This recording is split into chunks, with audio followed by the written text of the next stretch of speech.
Hello and welcome back to Ravenstorm Studios, and today we will be reading Chapter 7 of Feathers and Elsewhere University Tale. Just a quick disclaimer before we hop into the video. There will most likely be mild to moderate coarse language, so if you are a child, please check before watching this with a parent or guardian. Now, without further ado, let's hop into the story. Chapter 7. She hustles you out of the tack room, the barn, and away from the well-trodden paths and cobblestone roads of the main stables until you're jogging down a dirt path, every footfall kicking up puffs of dust. Even at night, it's warm, the air isn't humid, but dry heat of summer even, is heavy and awkward in the back of your throat. You're already panting a bit by the time the manicured roses and reeds that line the way give way to cottonwood trees. Appaloosa keeps you at a steady trot until the stables are completely out of sight and the woods loom over and around you, and vegetation stretches tendrils into the dirt of the trail you're following. After the third time the path folds back on itself, she slows to a walk, but even then the pace is brisk. The path Appaloosa leads you down grows increasingly thin, winding and crossing with other trails. It seems to narrow both ahead and behind of you, though whenever you step it is at least a few feet across, as though the sheer presence of her is enough to make a way. Finally, she slows to a stop in the center of the intersection of no fewer than 5 separate trails. If you wait here, your friends will come across you, she says, and there's something stiff about her shoulders. You eye her cautiously, but she's staring out at the woods, and it's dark besides. I appreciate it, you tell her. I don't know how I would have found them on my own. Whenever you want that introduction, you trail off. Her shoulders hunch, and there's something cold and afraid about taking up residence in your gut. You don't owe me anything, she bites out. She's still not looking at you. Your heart pounds in your chest. We shook on it, you said. We have a deal. The words are cold as iron in your mouth. And I signed a contract. Prior obligation. You make it out alive tonight, then I'll owe you. The pounding in her chest isn't just from your heart. You can feel it reverberating up through your heels, along your bones, all throughout your torso. A spike of panic drives through you. You hate the panic. Hoofbeats in Underhill, and a guide reneging on a deal. Hate. She sighs, a huge forceful thing, finally turns to look you in the eye. I'll owe you big time. And then, full knowing, I'm sorry. You take a deep breath and hold it till it burns. Feed the fear to the hate. Use it to climb back on top of the roiling emotions threatening to drown you. You can work with hate. You can ride anger. You feed fear to the hate and let anger pull you back up. I want your name, you all but howl at her, spitting, fists clenched. You are owed this at least. She doesn't even argue, just closes her eyes and tells you. Anna Louise Sutton, she says, and you feel the power of it slot into place within you. You don't even hesitate. If I die this night, Anna Louise Sutton, you snap. You order. If I or any of my companions are hurt because your lady hunts us, you are to fall on your blade. Her sharp inhale as the geas takes hold is a balm, enough to sharpen your rage into something unusable. Which way to the nearest border, you demand, and Anna Louise Sutton points down the path to your left, pale and thin-lipped. That's convenient. In that you're reasonably sure the host riding this night is headed down the path you're currently facing. How many, you ask, and when she hesitates you crack out, Anna Louise Sutton, how many?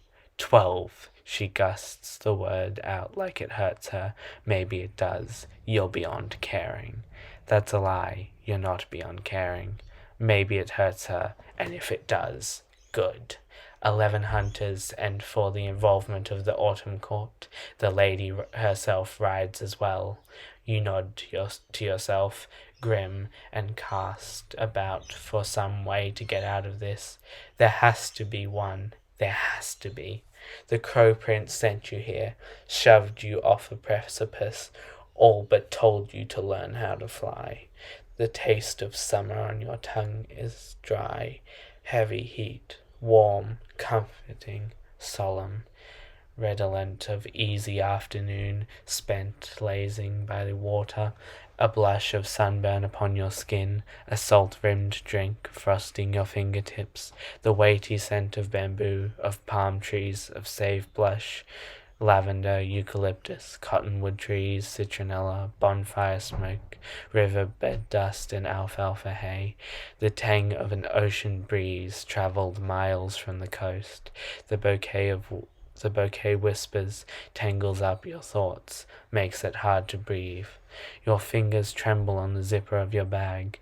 The smell of horse sweat and the sweet bloom of alfalfa fields make you long for your childhood, when school was still easy, and you took lessons at the barn half an hour from home, thrice weekly like clockwork, blood and sweat and tears for the sheer joy of it, and the scent of summer says, yes, yes, that exactly what you need for wings.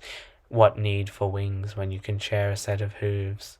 One hand claws white-knuckled at the strap, the other delves deep, scrabbling.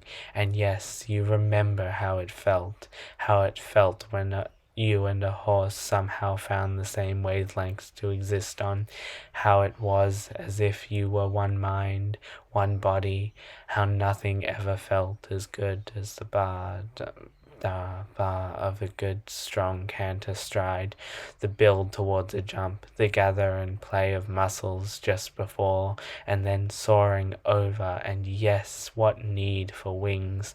You already know how to fly to the beat of well-shodden hooves. Your grasping fingers close on iron and in the shape of nails, each as long as your palm, and you grit your teeth as rust and sharp edges alike dig into it. God, you're going to need to get tetanus shots if you ever make it back. You just stabbed yourself on purpose with literal rusty nails. Whatever, don't think about it. And at least the glamour is gone, because you can hear the shouts and shrieks, and beyond that a huntsman's horn rising clear and above. You pull out your handful of metal and zip your bag back up. Settle it on your back, and as you do, you shout, "Here, this way, guys, this way!" Something different. A girl, ha! A thing shaped like a girl runs through summer woods and curses her stolen. Not stolen, traded for. Not fairly and not honestly, but traded for. A deal sealed with shaken hands and shared blood and spit between them. Form, she is not the human girl named Jenna, and her name amongst the humans reflects that. It makes her feel like negative space to be defined by what she's not. Like the shape of her can only be realized by looking where she isn't. Unnerving to be so known, remarkably astute nonetheless. What she is, however, negative space notwithstanding, is stuck in a human shape, and therefore answerable to all those pesky laws of physics. Such drudgery it is to be beholden to heaving lungs and aching legs.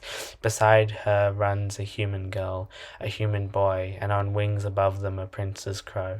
The girl, the thing-shaped girl, does not particularly like the prince's crow. It is a reminder of the prince, and the prince is stronger than she is. She doesn't follow rules like others of the court, but then he is not like the others of the court. He is something in between, not quite the right fit, and so he eels out from under rules and out of bindings that snare all others. The girl, she is a she if she decides she is, has not considered that jealousy might be a more motivating factor than fear for her dislikes of the prince. The girl does not mind the humans. The female knows the rules well, and the male has proven that he can be taught. But she much prefers the one she's grown used to already, the one who isn't here. The one the prince has called dibs on, to utilize the vernacular. The girl is so angry about this. She saw her first.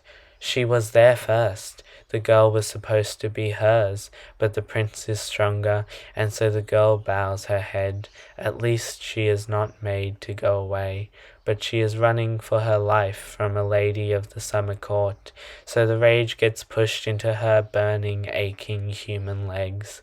So ungainly, gates made of falling, ridiculous. At her side the female leaps over the glamour of a fallen tree, easier for most humans to avoid than to overpower, as the male jinks to the side of it, long legs eating up the distance to rejoin them in hardly more than a heartbeat. He's breathing hard, but not nearly as hard as she is, ill-adapted even after having spent years shaped like this. The female, at least, is having just as much trouble. They are being toyed with, she knows. She is familiar with such games, had played them before she played at being human. She finds she doesn't much like playing the hunted rather than the hunter, but that's part of being human, she's found. You learn new things every day, no guarantee as to whether or not they're pleasant things. They fell underhill into a summer lady's lands, and long ago she would have run them down, but the lady and her hunters are enjoying this. For hours now the hunters have played with them, at times so close they can hear the horses' heavy breaths, other times drawing away, letting them rest so as to extend the game. Sometimes they are allowed to run nearly to the border of the lady's lands before they're herded away. This is one such time. The girl can practically taste the chill, unfriendly air of unclaimed lands, and though she leads the others towards that heady scent, she knows that it is futile, runs for her life regardless. It's all part of the game, she knows, the hopelessness, the despair. She figures they'll be allowed to rest at least twice before they're finally ridden down. They aren't quite broken enough yet for a summer lady's taste. Another thing she's learned from the humans. The word for this is mindfuck. It's a good word. Yes, the changeling girl called Not Jenna knows she will die this night, and yet she cannot bring herself to stop, to stand and fight, or even to just accept her end with dignity. No, instead she wants to rage, to rend and claw and tear and bite, wants to hurt the ones making her hurt, not unfamiliar feelings, save for the sheer desperation that drives them. Spending too long away from the else, and the human starts to rub off onto you.